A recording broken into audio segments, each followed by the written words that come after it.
Olá, meus queridos da comunidade Unos aqui no YouTube e também vocês estão assistindo a gente aí presencialmente. Queria mandar um abraço para o Igor e para todos e cada um de vocês. Eu estou muito feliz com esse convite e hoje eu queria conversar com vocês sobre como pregar para jovens, como que a gente pode fazer com que a mensagem do Evangelho chegue com mais eficácia, vá um pouco mais para frente, né? E consiga prender a atenção, não somente prender a atenção, mas também fazer com que eles assimilem cada conteúdo que a gente está levando para frente, né? Já vou começar, porque nós temos o tempo contado aqui, então se você quiser pegar um papel e uma caneta para anotar, eu vou falar bastante coisa, então seria muito bom se você tivesse já em mente aí as suas ferramentas para não perder nada que eu vou falar, tá ok? Olha, o Diretório para a Catequese, que é um documento da Santa Sé que rege como que a catequese tem que ser ensinada, ela coloca que o catequista precisa ter duas características, né? Ele tem que estar atento a dois pontos. O pregador, da mesma forma, tá? Eu sei que às vezes a gente fala de catequista, pregador, a gente costuma separar, mas o pregador, ele é um catequista. Ele não deixa de sê-lo, né? Vale lembrar, por exemplo, os primeiros missionários do Brasil que vieram, né? O José de Anchieta, né? A Ordem da Companhia de Jesus, eles vieram catequizar os índios, mas nós poderíamos também usar o termo evangelizar os índios, né? Então acaba que evangelizar e catequizar caminham muito que juntos, né? Então, nesse sentido, nós vamos pegar um termo da catequese e aplicá-lo na pregação. Quais são as duas características que todo catequista tem que ter em mente? Ele precisa ter um profundo domínio da doutrina católica, ele precisa conhecer sobre o que ele está falando, né? O conteúdo tem que estar reto, ortodoxo, do jeito que a igreja pede que seja ensinado, do jeito que a igreja ensinou. E em segundo lugar, é necessário que você garanta que quem está te ouvindo, ou seu interlocutor, como costumo dizer, né, está assimilando aquilo que está sendo ensinado. Se você abre mão de uma dessas duas características, você vai cair em erros que provavelmente você já deve ter visto na sua paróquia ou em qualquer lugar que você frequente na igreja, né? Se você é uma pessoa que domina a doutrina católica, mas não está preocupado se o interlocutor está entendendo ou ouvindo o que você tem para dizer, você vai cair no erro de virar aquele, né, gerador de popopó, né?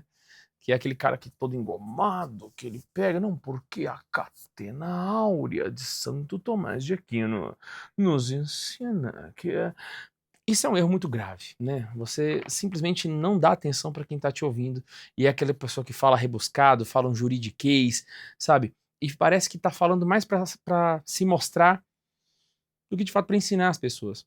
Isso é horrível e não pode ser o primeiro caso, tá? O segundo caso é a pessoa que está muito preocupada se o interlocutor está ouvindo, está entendendo, mas abre mão da doutrina católica.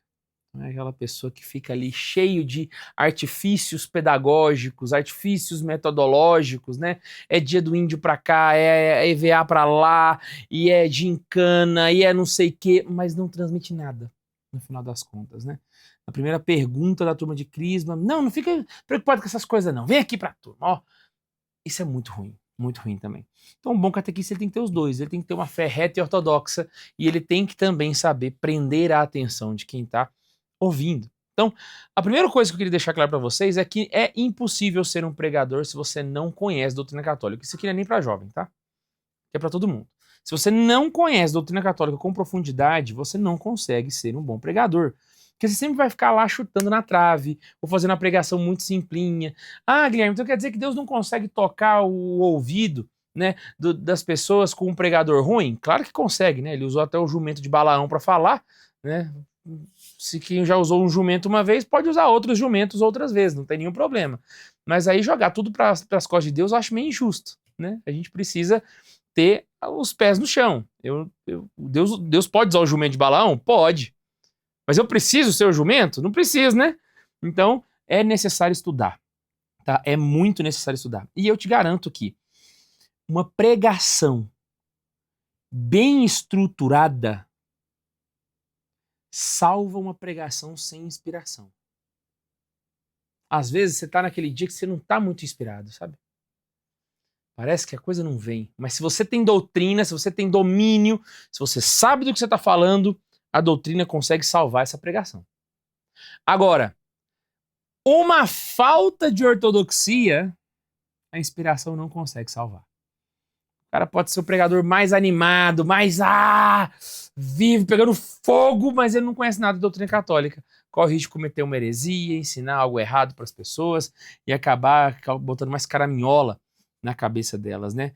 É incrível a quantidade de pessoas que vêm até mim no inbox do Santa Carona me pedindo ajuda por conta de coisa que eles ouviram em pregação. E como que é chato para mim, enquanto catequista, ficar desmentindo os pregadores por aí. Só fala os negócios e a gente tem que falar, não é bem assim, calma, vem cá, e vamos ensinar de novo, né?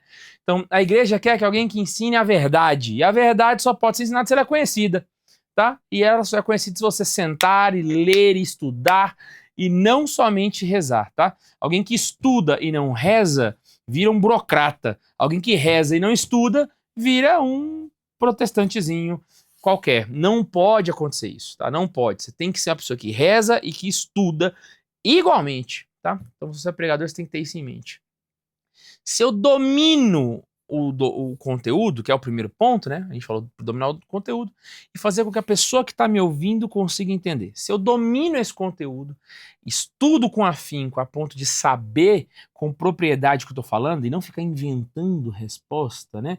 Porque eu sei que a gente tem muito esse negócio de querer ficar improvisando resposta. A pessoa faz uma pergunta, eu não sei bem a resposta, mas aí eu vou meio que tateando aqui e dou uma resposta ali, a pessoa que não sabe a verdade, ela vai ficar satisfeita e você se engana achando que ensinou alguém. Não pode acontecer isso. Isso daí é uma falta de vergonha na cara. Você tem que saber o que você está ensinando. Porque você leu, porque você sabe. Isso tem que estar claro. Então, esse é o primeiro ponto, né? Só que esse não é o assunto da nossa palestra aqui hoje. Isso aqui é só a base, porque sem esse princípio, todo o resto que eu vou ensinar para vocês hoje não vai fazer sentido nenhum. Então, sem essa base, esse início, o que eu vou ensinar agora, de agora para frente, né? Então, imagina só, né? Que eu ensino para você todas as técnicas para falar com os jovens. Mas aí, no caso, você não tem doutrina, você não tem oração, aí você pode jogar no lixo a palestra inteira. Não vai adiantar de nada, tá? Vocês estão comigo? Só dá um tempinho para quem estiver anotando aí. Talvez eu falei muito rápido, né? A pessoa deve estar aí agora tomando nota aí, nossa, né? Mas já adianto que o pessoal da comunidade tem a pregação, tá? Eles podem passar de novo para vocês se precisar, tá bom? Então respira fundo e vem comigo porque eu vou passar algumas técnicas de oratória. Lembra, a graça de Deus não depende da nossa oratória, não depende da nossa técnica, não depende de nada. A graça de Deus acontece e é isso, tá? Ela acontece independente da gente. Porém, isto não é motivo para a gente se acomodar, né? Chegar lá e falar, não, então já que a sua graça acontece, eu vou deixar a vida me levar, vida leva eu. Não. A graça não depende de nós, mas nós queremos ser instrumentos eficazes na mão do Senhor. E é óbvio que se você é um instrumento, como é que eu posso dizer, focado, um instrumento desenhado nas mãos de Deus, né, um instrumento útil, né, é óbvio que isso vai ter mais eficácia, né? É óbvio que Deus vai querer utilizar. Deus gosta dos instrumentos que estão ao alcance da sua mão, então esteja perto de Deus com a sua oração. Mas Deus também gosta de instrumentos bons. Então seja um bom instrumento nas mãos do Senhor, tá bom? Vamos lá? Gente, eu vou passar alguns pontos aqui com você, tá? Eu vou tentar destrinchar eles aqui, são coisas que eu utilizo, tá? E que me ajudam bastante a conseguir falar com os jovens. A principal dificuldade do jovem é captar a atenção dele, é conseguir fazer com que ele olhe para você com os olhos fixos. E olhar para você com os olhos fixos significa que ele necessariamente tem que se interessar por você antes de se interessar pelo que você fala, tá? Então, não adianta nada você vir com 1000 recursos se a pessoa não se interessa por você. E uma coisa que eu reparei, né, com o tempo, é que a confiança com a qual eu inicio a minha pregação vai ditar muito no quanto esses jovens vão prestar atenção em mim. Só que essa confiança, né, antes de falar, vou tentar exemplificar, né? Como assim essa confiança, né? Imagina só, um pregador que pega o microfone, né, e assim que termina a oração já puxa um cumprimento, já conversa com os jovens, e ele está relaxado, ele está seguro de si, ele sabe o que ele está fazendo ali. Isso é ter a confiança, né? O pregador que pega o microfone e fica lá, né? Oi, gente, se eu falar alguma coisa aqui, vocês nem falam. O jovem não vai querer ver isso, né? O jovem, ele tá... Entenda, o jovem está em busca de heróis. Essa é a eterna sina do jovem. O jovem está na busca por heróis. Então você tem que ter esse arquétipo de herói para ele. Não que você tem que fingir isso. E esse é o grande ponto. O jovem é muito bom para identificar a hipocrisia. Ele é muito bom para saber se você está fingindo. Então, se você finge finge ter um heroísmo que você não tem, ele não vai prestar atenção em você.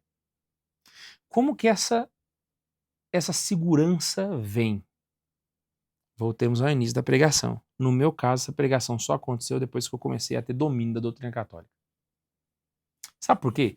Quando você tem domínio do que você está falando, você conhece a doutrina católica, você não precisa fingir um heroísmo nem nada, nem fingir uma segurança ou uma pose. Não, você só precisa chegar e começar a falar. Porque você tem garantia daquilo que você está falando, você sabe o que está acontecendo.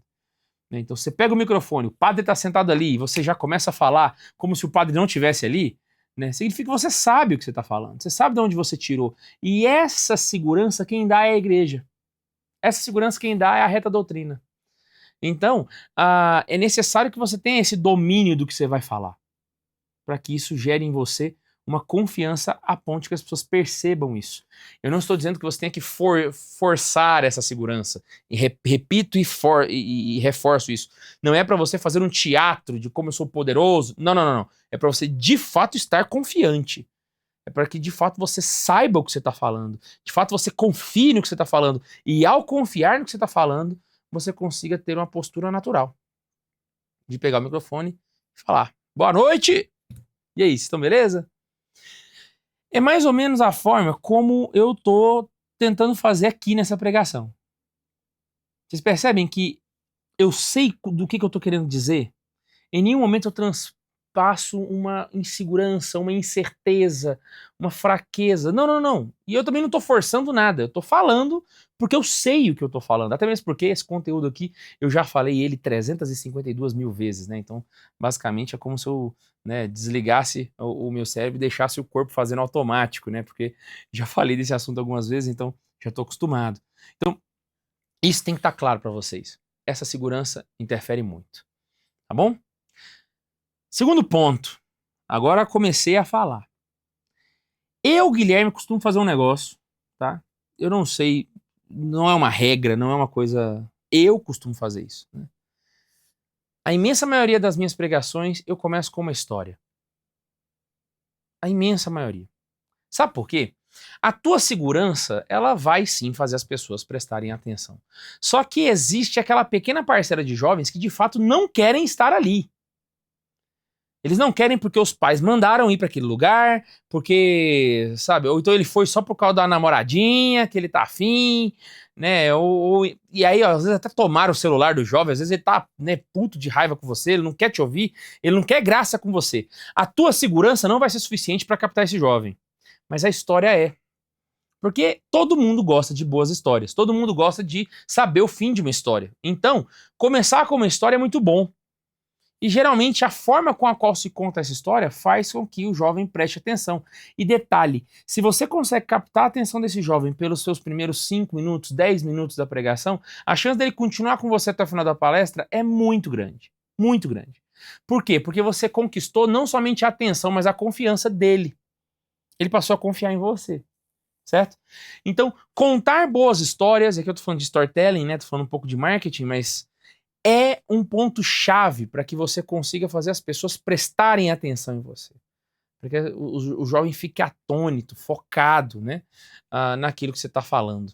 E aí, obviamente, você pode pegar essa história e destrinchá-la depois, né, na pregação. Então, é mais ou menos assim que eu vou fazer os primeiros minutos, né? Então, a pregação, para mim, começa do momento que me chamam. Então, a forma como eu vou em direção ao púlpito, a forma como eu pego o microfone, a forma como eu cumprimento as pessoas, já é a pregação. Eu já estou pensando já em como que eu vou captar. E os primeiros minutos são os mais importantes. É mais fácil você prevenir do que remediar. Você começar bem uma pregação do que você começar de qualquer jeito e depois ficar catando mamona, né? Ficar tentando consertar o que você está fazendo. Aí a chance da pregação voltar a dar certo é muito ruim, né? É muito difícil. Então é bom que você já comece bem a sua pregação. Quando você está falando, existem alguns recursos de comunicação que são muito úteis para você utilizar, tá? Essas ferramentas de linguagem têm que estar sempre a tiracolo. Por exemplo, é bom que você use analogias. Então, não é bom você explicar para as pessoas, né? Eu sempre costumo dar esse exemplo quando eu falo de analogia, porque é talvez a analogia mais famosa que a gente tem no Catequese com Farofa, né? Mas não é bom você falar para as pessoas que a igreja é a reunião dos filhos de Deus em torno do Filho do Homem. Não é. É um termo muito, né? Mas é muito mais interessante você explicar que a igreja é como se Jesus Cristo fosse um pirulito jogado no jardim. As formigas, elas se amontoam em volta e criam uma grande mancha preta. Umas estão mais próximas, outras estão mais distantes, mas todas fazem parte dessa grande mancha. Essa grande mancha é a igreja. O pirulito é Jesus Cristo. Percebe que ficou mais visual? Você consegue visualizar melhor? Jesus Cristo usava bastante isso. As parábolas são simples analogias que Jesus usava para conseguir falar com o povo de Deus. E essas analogias, elas têm que estar conectadas com quem está ouvindo. Então tem que ser analogias que têm a ver com a vida da pessoa, ela tem que entender o que está falando. Então, por exemplo, né, quando eu vou explicar sobre as devoções populares, né, tipo a oração do Santo Terço, né, a oração do Santo Terço é uma devoção popular. E aí, eu já vi muita gente falar que quem não reza o terço vai para o inferno, né?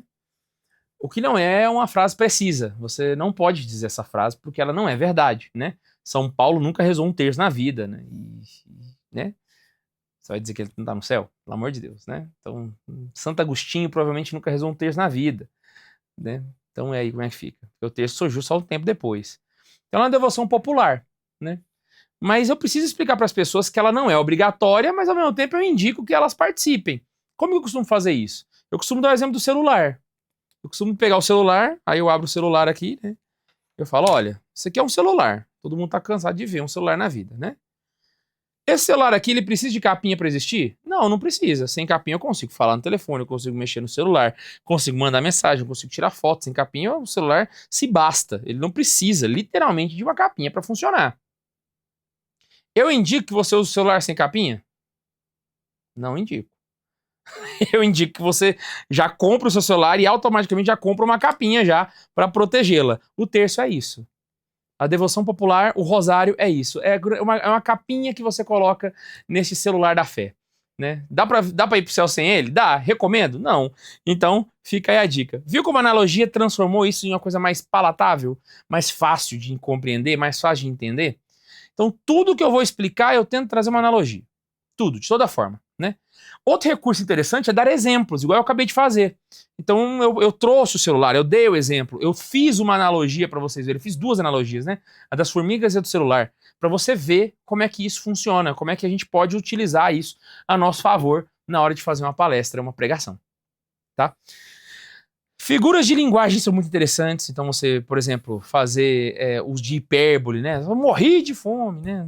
São recursos que ajudam a dar mais precisão, né? Para compreensão de quem está ali.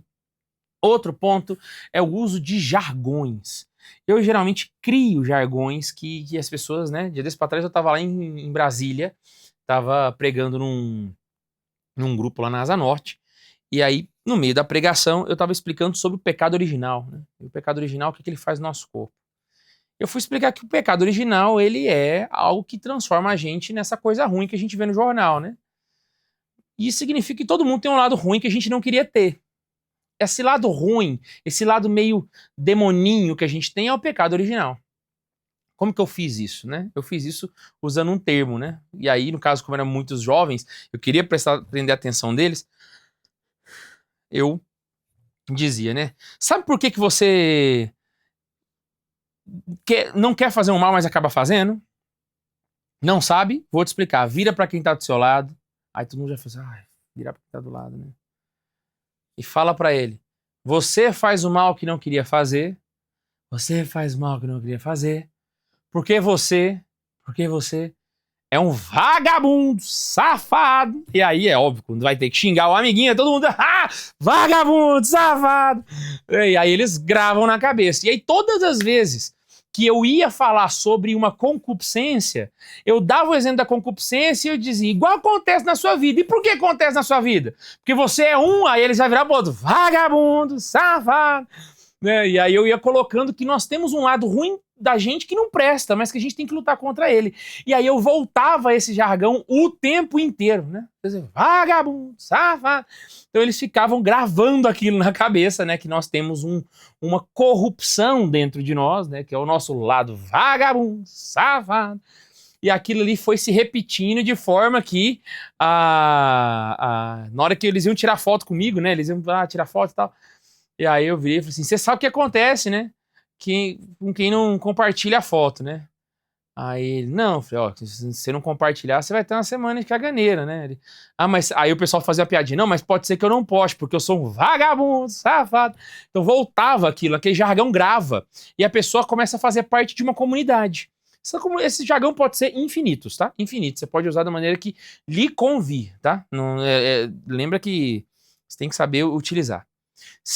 Última coisa que eu queria citar aqui dessas ferramentas de linguagem é a quebra de expectativa. A quebra de expectativa é quando a gente faz tipo aquela piadinha, né? É o Jesus Cristo que nasceu em Nazaré, Belém, Bocó, é Belém, né? Bate o sino pequenino, sino de Nazaré? Não, é sino de Belém. Quebrou a expectativa. Aquilo ali dá uma descarga de dopamina, o pessoal gosta, volta a atenção para você. Então, essas figuras de linguagem, né? Analogia, hipérbole, jargões, quebra de expectativa, são coisas que você precisa utilizar sem medo de ser feliz, tá? Sem medo de ser feliz. Outro ponto que você precisa ter em mente, né? Você precisa repetir. Escrever é diferente de falar. Então, quando eu tô falando, né, não é bom que você passe um conceito e já parta para o próximo. Né? É necessário que você fique nele, porque se você simplesmente fala e passa para o próximo, a pessoa não vai te ouvir. Então você precisa ter esse trabalho de repetir de novo, né? De falar e não passar para o próximo, de permanecer. Você percebeu que eu já estou usando esse recurso aqui agora? Enquanto eu estou te explicando, eu falei falar e passar para frente. Não fale. Repita, volta. Então você tem que ir retomando aquilo que você está ensinando enquanto você está expondo o termo. Os jargões ajudam você nisso. Eu queria que as pessoas gravassem na cabeça delas que elas têm uma concupiscência e que elas precisam lutar contra isso. Por conta disso, eu precisava que elas se lembrassem que elas têm um lado ruim que não presta dentro de si, que é o lado vagabundo, safado. Você percebeu que só aqui você já tá com esse jargão na cabeça? Percebeu? Então, isso tem que estar em mente. Tá? Outra coisa interessante é criar intervalos. O jovem não consegue prestar atenção durante muito tempo, né? O adulto também não, né? Mas o jovem menos ainda mais por conta de tela, né? Esses abandonos parentais que a gente vê aí, do pessoal abandonando a criança na frente da tela, né? Ou coisa desgraçada. Pra mim, eu acho que tela tinha que ser proibido pra criança, né? Mas a criança, o jovem vai se dispersar. Então, se ele vai de formas que é certeza que vai, é bom que você crie essa dispersão. Porque aí você está dispersando o público. Então, como você está dispersando, a atenção continua em você. Então, seja você o assunto e a dispersão também, né? E aí eu costumo geralmente dar algumas quebras na palestra com algumas piadinhas, com alguns assuntos, né? Eu pego alguma coisa do ambiente, então, por exemplo, eu tô lá falando, né? O jovem começa, aí aparece um cachorro lá, né? Aí eu vou lá e faço uma piada com o cachorro que apareceu dentro do salão, né? Ou então eu faço uma piada com uma pessoa que eu sinto que tem ali uma possibilidade, é uma pessoa que tá aberta para isso, então eu vou lá, faço a piadinha, né? Isso vai quebrando, né? Então eu sempre dou pausas e é eu que controlo a dispersão do público. Eu mesmo canso e descanso, eu mordo e assopro, e o tempo todo a palestra está sobre o meu domínio. Sou eu que estou definindo se eles vão me ouvir ou não. Percebeu? Continuando aqui, é necessário, então, que para você criar esses intervalos, você possa fazer o seguinte, né? Contar uma piada, fazer uma interação com o ambiente, interagir com o público, ou então mesmo fugir do assunto. Fugir do assunto. Às vezes eu tô lá falando, né? E aí no meio da pregação, aquele tema que eu tô falando me lembra de uma história que não tem nada a ver com a palestra. Nada a ver. Só que é uma história engraçada. O que eu faço? Eu não falo que eu vou pausar. Quem tá me ouvindo não sabe que eu parei a palestra. Mas às vezes eu viro e falo assim, gente, eu lembrei de um negócio aqui. Dia desse pra trás, eu tava lá e eu começo a contar uma historinha bem rápida ali, gasto 2, 3 minutos pra contar essa historinha, sabe? E aí eu volto. Saber fazer isso é uma arte. Mas quando você sabe fazer, você leva a pregação pra onde você quer. Você traz na hora que você deseja. E aí a coisa começa a ir caminhando de um jeito que, cara, é maravilhoso. É maravilhoso, sabe? Isso facilita para que a pessoa tenha uma relação com você. A pessoa que está ouvindo a pregação, ela vai se relacionar contigo, certo? E eu geralmente costumo fazer a pregação como se fosse uma conversa. Na minha cabeça é como se eu estivesse conversando. Então, geralmente eu começo a pregar, é óbvio que depois de muito tempo você já começa a ter a prática, né? Então, é comum que a maioria das pessoas já estejam prestando atenção no que eu estou falando, mesmo que elas não me conheçam. Mas eu percebo que tem algumas que estão muito fixas em mim, assim. Eu uso essas pessoas, né, de espectador âncora. Eu dou esse nome para ele, né, o espectador âncora. Porque eu trato como se fosse uma conversa com essa pessoa.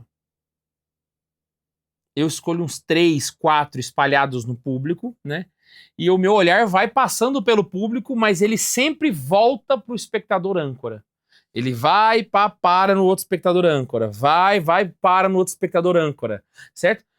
Para que eu não tenha aquele problema de ficar o tempo todo preocupado se as pessoas estão prestando atenção em mim. Porque isso gera uma ansiedade. E essa ansiedade ela é percebida. Né? Como a atenção está muito fixa em você, as pessoas conseguem perceber nuances de ansiedade, de estresse, isso fica muito claro. Então, o espectador âncora, ele te dá esse alívio, porque você sabe que tem alguns que estão prestando atenção. Sabe? Geralmente, esse espectador âncora, um deles vai virar a minha cobaia no meio da pregação. Se eu virar e falar assim, qual o seu nome? Você acha isso? Geralmente é um espectador âncora que eu peguei, sabe? Porque isso vai ajudando a gente a ter esse controle maior da pregação, certo? E a pregação, ela precisa terminar. Vai ser com oração ou não? Depende, né? Você tá num retiro, né? Pode ser com oração, do estilo carismático, né? Ou não, pode ser que você dê uma formação, né? Mas o importante é que a pregação sempre termine no auge. Então é necessário que você perceba que a pregação, ela é onde você está encerrando o conteúdo, mas não encerrando o ritmo. Porque quando a pregação termina no auge, significa que aquele público vai ter uma memória maior. E eu tô falando isso aqui, você pode usar isso que eu tô falando pro mal, tá? Pode ser que você pegue isso que eu tô falando e utilize pra você ser o famosão, pra você ser o cara que para as pregação, né? Ah, o fulano chegou, né? O que é ridículo, né? Porque isso aí tá rodeado de pastor de tupete de gel fazendo a mesma coisa que eu tô fazendo aqui, né? Eu ensino isso para que você use pro bem. As pessoas terem uma memória da sua pregação significa elas lembraram do conteúdo que você ensinou. Esse é o mais importante. Se as pessoas lembram mais de você do que da pregação que você deu, aí não faz sentido, filho, né? Porque você não tá aí para falar sobre você mesmo, né? Não é um pitch de vendas de você mesmo, muito pelo contrário. A pregação, ela foi feita para falar de Cristo. As pessoas têm que lembrar de Jesus. Jesus é que tem que ficar gravado na memória delas. Esses recursos todos que eu uso é para que você deixe uma marca no coração deles, para que eles se lembrem do Cristo, não de você. Então você tem que saber utilizar essas ferramentas para direcionar para o lugar correto. Isso vai impedir vocês, né, de alguns, né, sei lá, de usar isso para o mal? Não vai, porque todo mundo aqui é um vagabundo, safado, a gente não presta. Mas aqueles que são santos, que querem a santidade, vão entender o que eu estou querendo dizer. É utilizar essas ferramentas para o bem. Utilizar essas ferramentas para a verdade, para o belo, para o nosso Senhor Jesus Cristo. Para que Ele seja lembrado, para que Ele seja desejado, para que Ele sempre esteja no coração e na mente das pessoas, para que Ele seja o centro da vida de quem te ouviu. Se isso acontecer, parabéns, você conseguiu entender o papel de um pregador. É necessário que a mensagem fique, que a palavra fique, que o Cristo permaneça e você parta para a próxima missão. Olha, espero muito que você tenha gostado disso daqui, dessa formação. Espero muito que você tenha aprendido com ela, né? Gastem um tempo depois para conversar sobre, tá? Voltem na pregação, se for possível, depois para vocês aprenderem mais, tá? Mas sempre tenham em mente, tá? Que a formação para um pregador ela é contínua. Você precisa estudar até 2 horas depois da sua morte, né? Um amigo meu do Arautos disse que isso é uma frase comum lá no Arautos, né? Até quando um Arauto tem que estudar? Até 2 horas depois da sua morte, né? Então fica aí a mesma frase para vocês. Até quando um pregador e catequista tem que estudar? Até 2 horas depois da sua morte. A formação ela é perene, contínua e nunca mais acabará. Só para de estudar quando você entrar no reino dos céus. Enquanto isso não acontecer, estuda, filho. Ó, olho nos livros, terço na mão e vamos fazer com que a igreja consiga ser mais eficaz na sua evangelização e alcançar mais corações, para que esses jovens sejam santos e que das nossas pregações possam sair vários Carlos Acutis. Amém? Então espero que vocês tenham gostado, não esqueça de acompanhar a gente lá no Santa Carona, estou muito feliz de estar aqui com vocês e um beijo no coração de cada um de vocês e tchau!